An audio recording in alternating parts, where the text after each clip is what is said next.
Hey everybody, this is Linda, Faith Chick 777, and today I'm coming at you with my entry for Saw Crafters, her desk name sign contest. I thought I'd give it a go. Now, I don't know if this is going to end up being a two-parter, but I noticed some of you other ladies have had the same thing happen to you. Your video ran a little long, so you had to put it in two parts, so I know I'm not going to be alone. So I have pre-cut some of the papers because they're just so small and just to shave a few seconds off, but I am going to show you what I'm going to use. The paper I'm going to use for my project for the desk sign is going to be this Bo Bunny Timepiece Collection. I love it because it's in browns and creams, has to do with clocks and time, and I'm like a nut for clocks.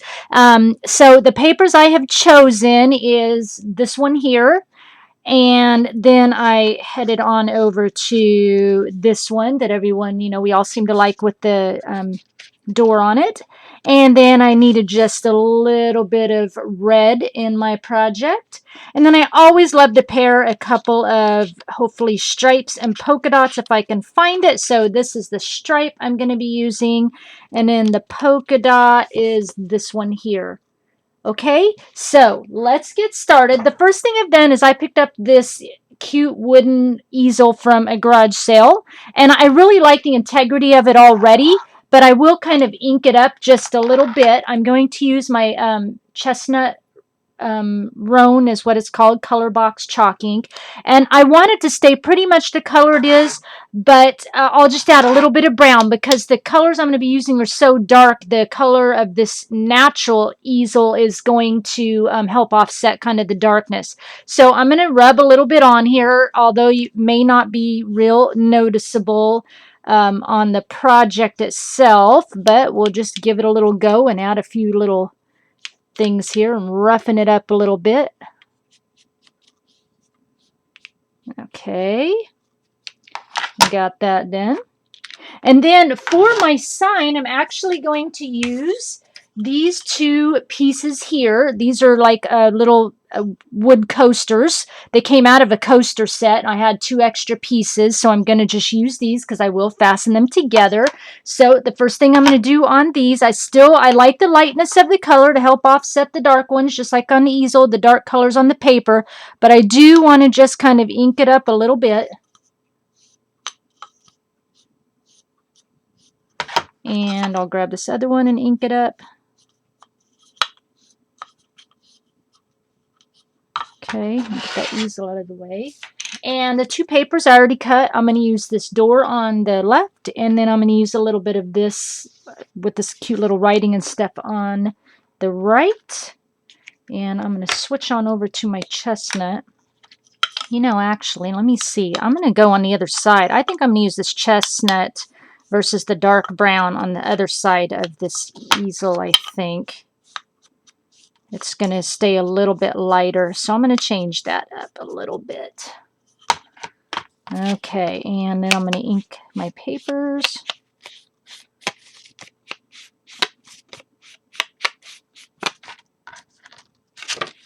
Ink this one up.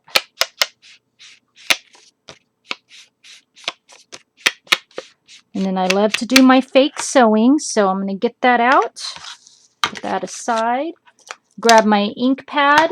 This is my little cutter bee tool. For those of you who haven't seen my other tutorial, it just adds great fake sewing lines with this little blade here. So I'm going to run it through my ink pad. You run it through several times. This is a cloth ink pad versus a foam ink pad. You can use either one. I'm using brown, so I happen to just have the brown in the cloth. And I'm going to make my fake stitching on here. I'm going to go around all four sides. I'm re-inking my tool as I go along. This is a great way to add your stitches without having to get out your sewing machine. It's very subtle when you're done. See if I can bring it up here. See the stitching on it? Right up in here. Very subtle when you're done, but it's very nice. And I'm actually even going to do it on my wood because I have cut my paper just a little bit short.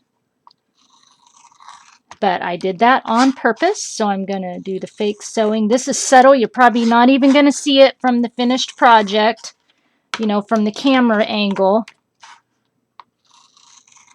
But if I don't do it, it looks unfinished.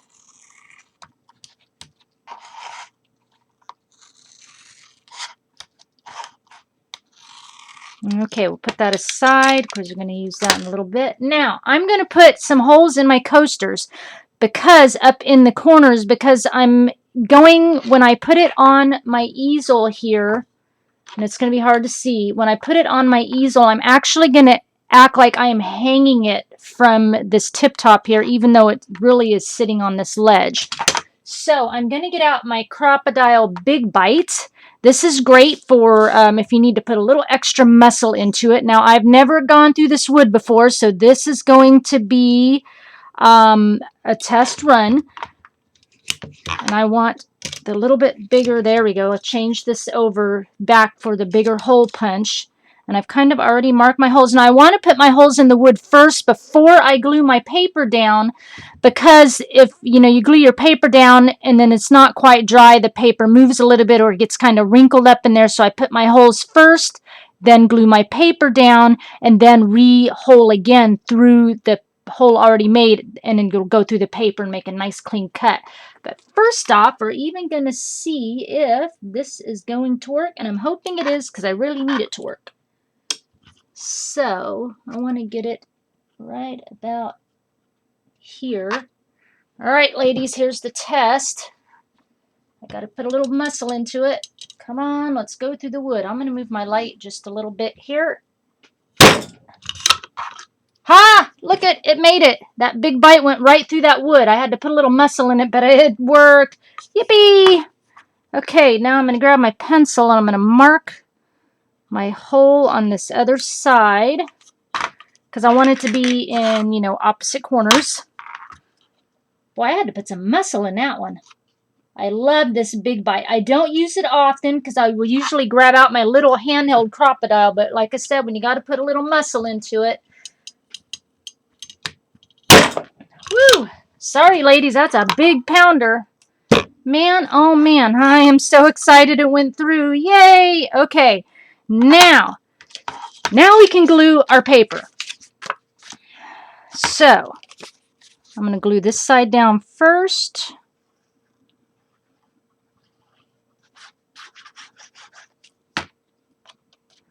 I'm going to glue it. I've right in the center of my coaster. I call it a coaster because it came from the coaster kit. So sorry, ladies. I'll keep calling it a coaster versus a piece of wood because it's just habit. Glue this other one down.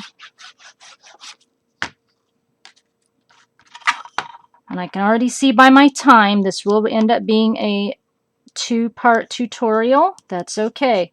Now, see, I need to redo my holes, but I won't have to go through obviously both pieces of wood. So now I'll get out my little handheld Crop-A-Dile because I don't have to get muscle in it. And I can just go right where I already, well, maybe not. Guess what, ladies? See, it's not wide enough to go onto that wood. So I am going to have to get this back out, but I won't have to put muscle in it. That's the one thing I like about the Crop-A-Dile, because you've got a wider, the Crop-A-Dile Bite, Crop-A-Bite, I don't know what it's called. You've got a wider area there to get thicker pieces into your project. But I want that hole back through there, right back through my paper. So I'm going to do the same thing again on this side.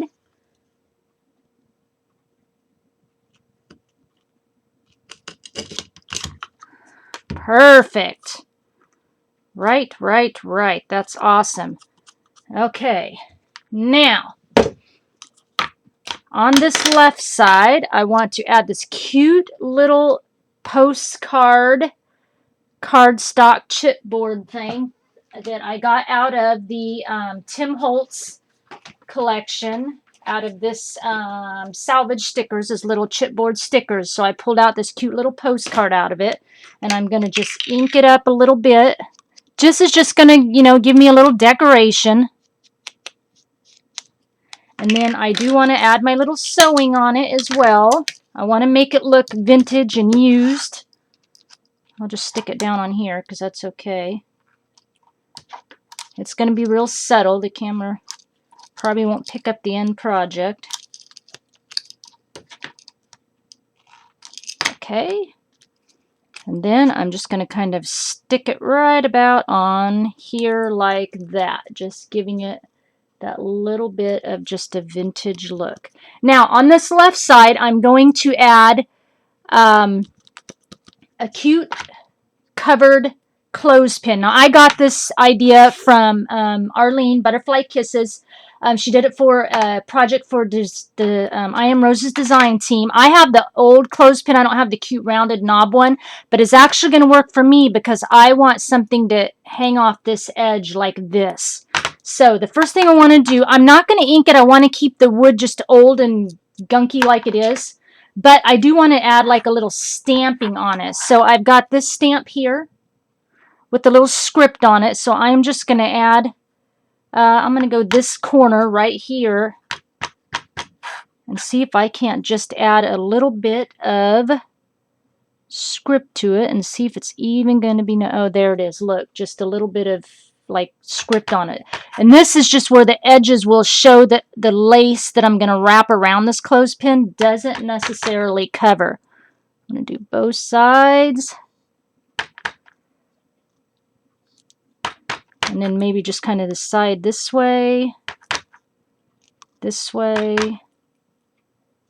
here, and here. There. And I've just kind of stamped my clothespin, just giving it a little bit of vintage look to it. Not much. It doesn't really do a whole lot, but it's cute. And then I got this ribbon, this brown ribbon. I told you I liked brown. So what I'm going to do is just wrap it around this clothespin just to give it a little bit of a touch. And what I love about this ribbon, stretchy, I got this over from the Jewel Box. Now I need to secure it. Now the other things I want to add is I got these cute little teeny tiny roses from I Am Roses. And then I have a little corsage pin because I need to somehow fasten my ribbon. And then I picked up a few, let me lay this down for a minute. I picked up a few charms that I want to add. I've got both of these charms I want to hang off. I'm adding a little bit of black danglies to my project. Now there's this other ribbon I'm going to use in my project that I got from SAW. When I was cutting this ribbon, see these cute little beads on it? The beads fell off on one of the ends, and so I was like, shoot. So then I wanted to even, I pulled the bead off the other end, and then I got to thinking, I could add the beads over onto my clothespin. So that's what I've done. I've got the beads that came off SAW's ribbon, which has actually worked out perfect for me. It's a happy little accident. And then I wanted something else on there, so on her ribbon's also this cute little rosette. So I pulled one off on one of the ends of the ribbon so I could put this little rosette on there as well. I'm going to bring my lighting down in here a little bit better, ladies. So I'm going to add that onto my stick pin like this. Actually, you know what I'm going to do first? I'm going to add my charms up on here like this. And then I'm going to add my stick pin here. So I've got all this stuff hanging off on my stick pin. The beads and the rosette and the charms. And I'm going to come back over to my stick pin. And I got to get my little flowers stuffed in here. I'm not going to glue them in, ladies. I just want them to hang out like that, all cutesy. Shove them in there. And then I'm going to get my little stick pin going through the ribbon. And there we are. Look how cute that is. I have all this stuff hanging off my cute little clothespin. And I'm just going to put that right over here like this. There. I got one end of my sign done, ladies. Okay, I'm going to be back for part 2. Be back in just a jiffy and we'll do the other side and put on the finishing touches, okay?